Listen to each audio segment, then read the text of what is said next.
رسول اللہ صلی اللہ علیہ وسلم نے فرمایا جمعہ کے دن اور جمعے کی رات کو کثرت سے مجھ پر درود پڑا کرو، بس جو آدمی مجھ پر ایک دفعہ درود بھیجے گا اللہ اس پر 10 رحمتیں نازل کرے گا۔ اللہم صلی علی محمد۔ رسول اللہ صلی اللہ علیہ وسلم نے فرمایا تمہارے افضل دنوں میں سے جمعے کا دن ہے، اسی دن آدم علیہ السلام پیدا کیے گئے، اسی دن ان کی روح قبض کی گئی، اسی دن سور پھونکا جائے گا اور اس دن سب لوگ بے ہوش ہوں گے، اس لیے اس دن مجھ پر کثرت سے درود بھیجا کرو کیونکہ تمہارا درود مجھ پر پیش کیا جاتا ہے۔ کہتے ہیں لوگوں نے پوچھا یا رسول اللہ ہمارا درود آپ پر کس طرح پیش کیا جائے گا جبکہ آپ کا جسم بوسیدہ ہو چکا ہوگا؟ تو آپ نے فرمایا بے شک اللہ عز و جل نے انبیاء کے جسموں کو زمین پر حرام کر دیا ہے، یعنی فرشتوں کے ذریعے آپ تک درود پہنچایا جاتا ہے۔ انبیاء کے جسموں کو مٹی نہیں کھاتی، صحیح سلامت ہوتے ہیں ان کے جسم۔ سورۃ الکہف پڑھنا، نبی صلی اللہ علیہ وسلم نے فرمایا جو شخص جمعہ کے دن سورۃ الکہف پڑھتا ہے تو اس کے لیے دوسرے جمعے تک نور روشن رہتا ہے۔ غسل کرنا، ہر بالغ پر جمعہ کے لیے جانا ضروری ہے اور ہر وہ شخص جس پر جمعہ کے لیے جانا ضروری ہے اس پر غسل ہے، یعنی اس کو لازمی غسل کرنا چاہیے، اللہ یہ کہ کوئی مجبوری ہو۔ تو آپ اپنا اسکیجول اس طرح بنائیں نا کہ جیسے اگر آپ ہر روز نہاتے ہیں پھر تو کوئی مسئلہ نہیں، لیکن اگر آپ ایک دن چھوڑ کے ایک دن نہاتے ہیں تو آپ پھر اس طرح اسکیجول کریں کہ جیسے آپ منڈے کو نہائے، پھر وینسڈے کو نہائے، پھر جمعے کو نہائے، پھر آپ سیٹرڈے سنڈے اگر نہیں بھی نہاتے پھر منڈے، تو اس طرح آپ جمعے کو مس نہیں کریں گے۔ یہ نہیں کہ جمعرات کو نہا کے جمعہ کو چھوڑ دیا یا جمعہ چھوڑ کے ہفتے کو نہائے، ایسا نہیں کرنا چاہیے۔ علماء نے غسل کے حکم کے بارے میں اختلاف کیا، بعض تو کہتے ہیں یہ واجب ہے یعنی فرض کے درجے میں ہے، اور جمہور علماء یہ کہتے ہیں کہ مستحب ہے، پسندیدہ ہے، افضل عمل ہے۔ حدیث میں آتا ہے جس نے جمعے کے دن وضو کیا اس نے اچھا کیا اور جس نے غسل کیا تو یہ افضل ہے۔ صفائی میں مبالغہ ہوتی ہے نا، ویکلی صفائی آپ کو کرنی ہوتی ہے، یعنی جیسے ناخن وغیرہ کاٹتے ہیں یا پھر اپنے زائد بال وغیرہ اتارتے ہیں، تو یہ سب چیزیں اگر جمعے کے دن ہو تو زیادہ بہتر ہے۔ نبی صلی اللہ علیہ وسلم نے فرمایا جو شخص جمعے کے دن اچھی طرح غسل کرے، اچھی طرح سنوار کر وضو کرے، اپنے بہترین لباس میں سے پہنے، یعنی جمعے کے دن باقی دنوں کی نسبت اچھا لباس پہنے، اللہ نے اس کی قسمت میں گھر والوں کی جو خوشبو لکھی ہو وہ لگا لے، یعنی گھر میں جو بھی خوشبو ہے، پھر جمعہ پڑھنے آئے تو لغو کام نہ کرے، 2 آدمیوں کے درمیان جدائی نہ کرے، یعنی 2 لوگ بیٹھے ان کے بیچ میں گھس کے بیٹھ جائے۔ اس جمعے اور دوسرے جمعے کے درمیان کے پورے ہفتے کے گناہ معاف کر دیے جاتے ہیں۔ پھر مسواک کرنا، جمعے کی سنتیں بتاتے ہوئے آپ نے فرمایا اور تم پر مسواک کرنا لازم ہے۔ اچھا لباس پہننا، نبی صلی اللہ علیہ وسلم نے فرمایا اگر ممکن ہو تو جمعہ کے لیے اپنے کام کاج کے کپڑوں کے علاوہ 2 کپڑے اور بنا رکھنے میں کیا حرج ہے، اسپیشل ڈریس رکھے جو جمعے کو ہی پہن لے۔ خوشبو لگانا، یعنی خوشبو لگائے، حدیث میں آتا ہے چاہے وہ عورت کی خوشبو سے ہو، یعنی آپ کی اپنی نہیں، بیوی کی خوشبو پڑی ہو وہی لگا لو لیکن لگاؤ۔ تیل لگانا، جو شخص جمعہ کے دن غسل کرے اور جس قدر ممکن ہو پاکیزگی حاصل کرے اور اپنے تیل میں سے تیل لگائے یا اپنے گھر کی خوشبو میں سے خوشبو لگائے، پھر نکلے کہ 2 آدمیوں کے درمیان تفریق نہ کرے، جتنی مقدرہ نماز پڑھ لے اور جب امام بات کرے تو خاموش رہے، اس جمعے سے لے کر دوسرے جمعے تک اس کے گناہ بخش دیے جاتے ہیں۔ جمعہ کا وقت، سورج ڈھلتے ہی جمعہ پڑھنا، سورج ڈھلتے ہی جمعہ پڑھنا، اول وقت جمعہ پڑھنا، بہت لیٹ نہیں کرنا چاہیے۔ ایاس بن سلمہ بن اکوع اپنے والد سے روایت کرتے ہیں، انہوں نے کہا کہ ہم رسول اللہ صلی اللہ علیہ وسلم کے ساتھ جمعے کی نماز پڑھ کر واپس لوٹتے تھے تو دیواروں کا سایہ اتنا نہیں ہوتا تھا کہ ان سے اپنے آپ کو سایہ مہیا کیا جا سکے، یعنی ابھی سورج بہت تھوڑا ڈھلا ہوتا تھا۔ ہاں، گرمی کی شدت میں تاخیر کی اجازت ہے۔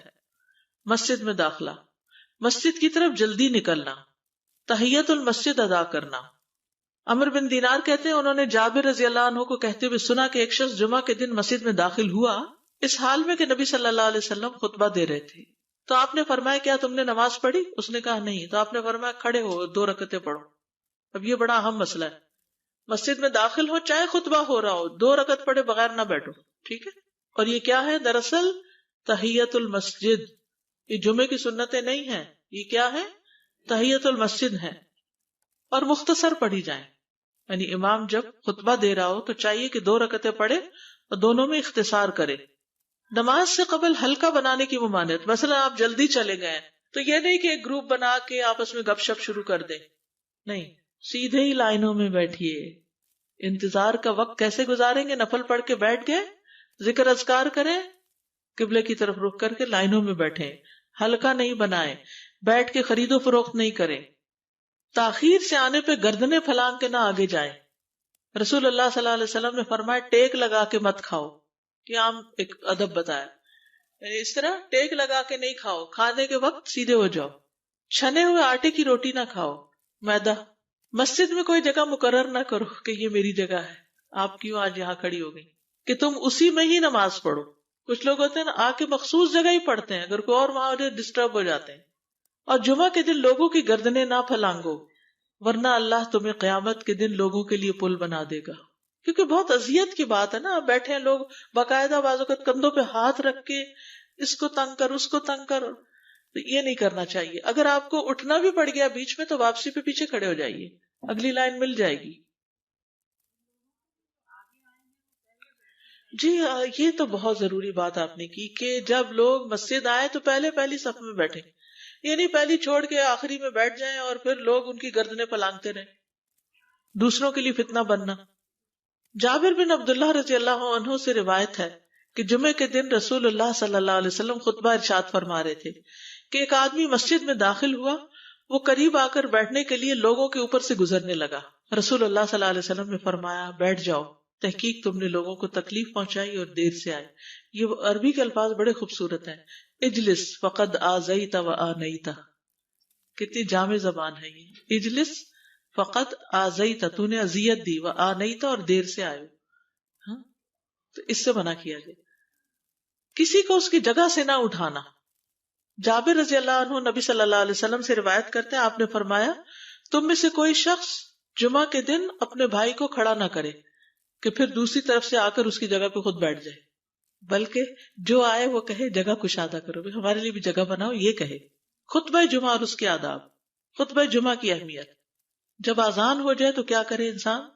مسجد کی طرف دوڑ پڑے۔ تو مسجد میں جماعت تو نہیں ہو رہی ہوگی، پہلے کیا ہو رہا ہوگا؟ خطبہ ہو رہا ہوگا۔ امام کا خطبے سے پہلے سلام کرنا۔ نبی صلی اللہ علیہ وسلم جب ممبر پر چڑھتے تو حاضرین کو السلام علیکم کہتے۔ امام کا کھڑے ہو کر خطبہ دینا۔ رسول اللہ صلی اللہ علیہ وسلم کھڑے ہو کر خطبہ دیتے، پھر بیٹھ جاتے، پھر کھڑے ہوتے اور کھڑے ہو کر خطبہ دیتے، یعنی بیچ میں تھوڑا سا بیٹھ بھی جاتے تھے۔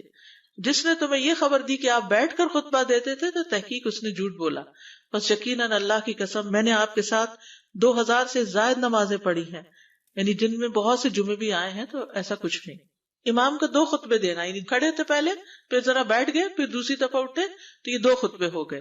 مختصر خطبہ دینا۔ آپ کے خطبات چند کلمات ہوا کرتے تھے، بہت لمبی تقریریں نہیں، آپ کا خطبہ درمیانہ ہوتا تھا۔ نبی صلی اللہ علیہ وسلم نے فرمایا آدمی کا نماز کو لمبا کرنا اور خطبے کو مختصر کرنا اس کی سمجھداری کی علامت ہے۔ بس نماز لمبی کرو اور خطبہ مختصر کرو، کیونکہ بعض بیان جادو جیسا اثر رکھتے ہیں، یعنی تھوڑے بھی بات کرو گے تو دل میں چلی جائے گی۔ نماز پہ زیادہ توجہ۔ نبی صلی اللہ علیہ وسلم کا خطبے میں سورۃ قاف پڑھنا۔ حارثہ بن نعمان کی بیٹی سے روایت ہے، کہتی ہے کہ میں نے سورۃ قاف رسول اللہ صلی اللہ علیہ وسلم سے سن کر حفظ کر لی۔ آپ ہر جمعے کو خطبے میں پڑھا کرتے تھے۔ سامعین کا امام کی طرف رخ کرنا، یعنی جمعے کے دن یہ نہیں کہ آپ کرسی لگا کے کسی اور طرف منہ کر کے بیٹھ جائیں اور جب جماعت ہو تو پھر صف میں کھڑے، نہیں، آپ صف میں بیٹھے ہو، کس طرف منہ ہو؟ قبلہ رخ ہو، امام سامنے ہی ہوگا نا قبلے کی طرف۔ ایک صحابی کہتے کہ جب آپ ممبر پہ چڑھتے تو ہم اپنے چہروں کے ساتھ آپ کی طرف متوجہ ہوتے، ادھر ادھر نہیں دیکھتے تھے خطبے کے دوران۔ امام کے قریب بیٹھنا۔ اللہ کے نبی صلی اللہ علیہ وسلم نے فرمایا ذکر میں حاضر ہوا کرو، یعنی خطبہ میں، اور امام کے قریب بیٹھا کرو، بے شک آدمی دور ہوتا رہتا ہے حتیٰ کہ وہ جنت میں بھی پیچھے ہی ہوگا اگرچہ وہ اس میں داخل بھی ہو جائے۔ یہ تاخیر کی اتنی مذمت ہے۔ خاموشی سے خطبہ سننا، یعنی بات نہیں کرنی چاہیے، کوئی اہم بات بھی نہیں پوچھنی چاہیے۔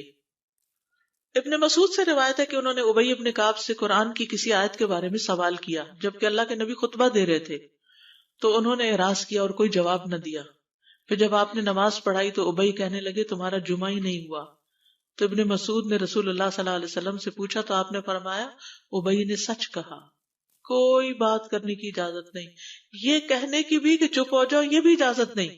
عبداللہ بن مسعود کہتے کہ جب امام جمعہ کے لیے آ گیا پھر تمہارا اپنے ساتھی سے یہ کہنا کہ خاموش رہو لغویت کے لیے کافی ہے، یہ بھی لغو بات ہے۔ کوئی لغو حرکت نہ کرنا، کنکریوں سے نہ کھیلنا، فون سے نہیں کھیلنا، میسیجز چیک نہیں کرنا، انگلیوں میں انگلیاں ڈال کے پٹاخے نہیں بجانا، گوٹ مار کے نہیں بیٹھنا. گوٹ مار کے کیسے بیٹھتے ہیں؟ گھٹنے اوپر کر کے اور یوں ایسے گھٹنوں کے گرد ہاتھ ڈال کے. کئی دفعہ ایسے نظر آتا ہے کہ خطبے میں لوگ اس طرح بیٹھے ہوتے ہیں کیونکہ پتہ نہیں ہے. یعنی آپ چوکڑی مار سکتے ہیں. آپ سب سے افضل پوزیشن تو یہ ہے کہ جیسے نماز کے اتحیات میں ہم بیٹھتے ہیں، لیکن کچھ لوگ اس طرح بیٹھ نہیں سکتے، چلے کرسی میں بیٹھ جائیں. اگر کرسی نہیں ہے، نیچے بیٹھے ہیں تو چوکڑی مار کے بیٹھ جائیں، مگر ٹانگیں اس طرح پیٹ کے ساتھ لگا کے گھٹنوں پہ ہاتھ کو بل دے کے اس طرح نہیں بیٹھے. اگر مجبوری ہے تو وہ اور بات ہے، لیکن یہ کہ بلا وجہ نہیں کرنا چاہیے کیونکہ ادب کے خلاف ہے. اونگ آنے پر جگہ بدلنا. نبی صلی اللہ علیہ وسلم نے فرمایا اگر جمعہ کے دن کسی کو مسجد میں اونگ آنے لگے تو اپنی اس جگہ کو دوسری جگہ سے بدل لے. کہ بعض اوقات ایسا ہوتا ہے نا، خطبے کے وقت بڑی سکینت ہوتی ہے اور آخری خطبہ تو آپ نیند میں ہی سنتے ہیں. نماز جمعہ کی رکعت 2 رکعت ہے فرض بس. جمعہ کی نماز 2 رکعتیں ہیں اور ان دونوں میں قرات ہوتی ہے. نبی صلی اللہ علیہ وسلم جمعے میں سبح اسم ربک الاعلی اور حل اتاک حدیث الغاشیہ پڑھتے. کبھی جمعہ اور عید کٹھے ہو جاتے تب بھی دونوں نمازوں میں یہی صورت پڑھتے تھے. ٹھیک ہے. اسی طرح صبح کی نماز میں جمعے کے دن الف لام میم التنزیل اور حل اتی علی الانسان کی قرات کرتے اور نماز جمعہ میں سورۃ الجمعہ اور منافقین کی تلاوت کرتے. یعنی یہ بھی ملتا ہے. فرض کے بعد 2 رکعت پڑھنا. عبداللہ بن عمر سے روایت ہے انہوں نے رسول اللہ صلی اللہ علیہ وسلم کی نفل نماز کو بیان کیا اور کہا کہ آپ جمعے کے بعد کوئی نفل نماز نہیں پڑھتے تھے حتیٰ کہ واپس تشریف لے جاتے پھر اپنے گھر میں 2 رکعت پڑھتے تھے. اب جو لوگ گھر نہیں جاتے تو پھر وہیں پر وہ پڑھ لیتے ہیں، ورنہ آپ صلی اللہ علیہ وسلم اپنی سنتیں وغیرہ گھر میں پڑھتے تھے. اور اسی طرح 4 بھی پڑھی جا سکتی، 2 بھی ہیں 4 بھی ہیں. آپ صلی اللہ علیہ وسلم نے فرمایا جب تم میں سے کوئی جمعہ پڑھ چکے تو اس کے بعد 4 رکعتیں پڑھے. یہ آپ کا حکم ہے. تو جب آپ کا 2 چیزیں ہوتی ہیں سمجھنے کے لیے، ایک آپ کا فعل ہوتا ہے اور ایک آپ کا حکم ہوتا ہے. تو ہمارے لیے کیا ہے جو آپ کا حکم ہو. جمعے کے بعد کوئی اور نماز پڑھنے سے پہلے گفتگو کرنا، یعنی سنت پڑھنے سے پہلے گفتگو کرنا.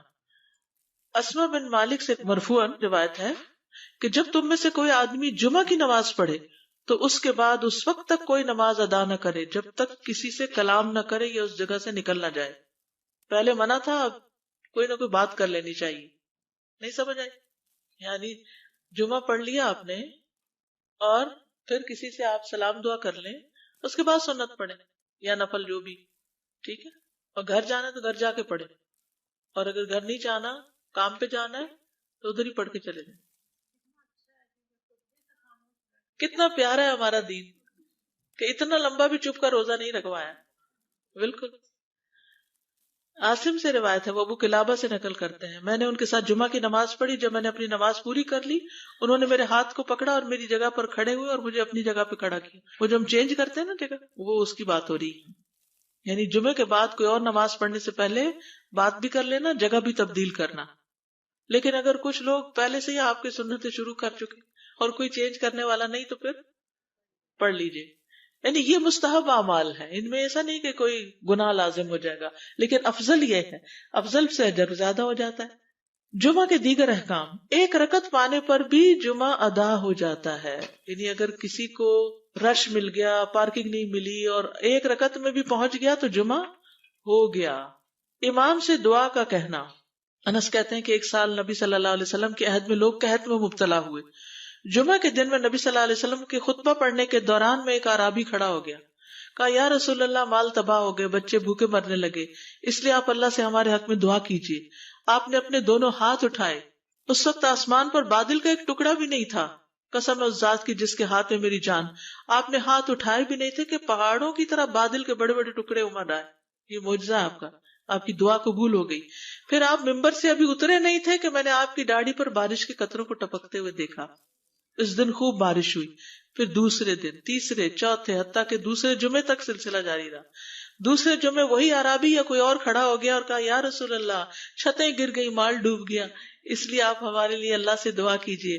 چنانچہ آپ نے اپنے دونوں ہاتھ اٹھائے اور فرمایا اے میرے اللہ، ہمارے ارد گرد برسا، ہم پر نہ برسا. اور بدلی کے جس طرف اشارہ کرتے وہ بدلی ہٹتی جاتی اور مدینہ ایک حوض کی طرح ہو گیا.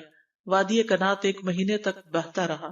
جو شخص بھی کسی علاقے سے آتا تو اس پر بارش کا حال بیان کرتا، جیسے ہوتا ہے نا کوئی فلڈ آ جائے یا کچھ ہریکین، تو پھر ہر کوئی موضوع گفتگو ہو جاتا ہے. جمعہ کے بعد قیلولہ کرنا.